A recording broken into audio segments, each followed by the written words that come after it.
Malcolm King.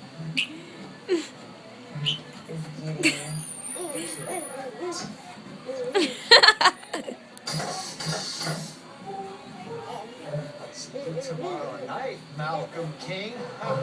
Fine. Oh!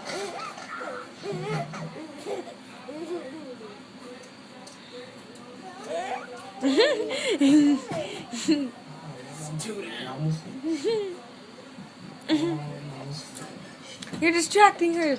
She was doing it again. She was? She did Trying to get it to do it again? Yeah. Just start her up. No, it doesn't work like that. I tried. Yeah.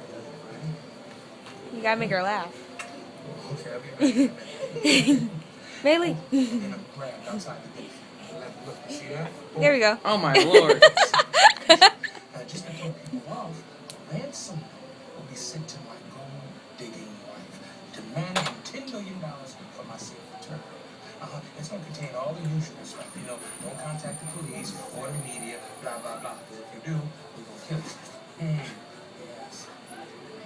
When she hears this, she probably will start celebrating. Then she cut her out of my will. Then it sinks in. No Malcolm, no mom.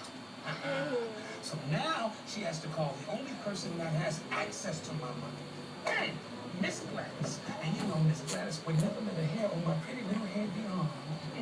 So Miss Gladys makes the drop. This is my favorite part. How she lives afterwards. She slides into a soul. Bailey. Spiral into the bottom of the deep bowels of the earth. And she living in Tent City by the freeway. Come move your, LA, move by your the leg, move your leg. Staples Center. That's her living in Tent. Look at it's flawless, please. Except Move your leg out the way. Bailey. She was on my leg to start with. Somebody that the police could never connect with. Why is she doing this? Stop. Stop the vid.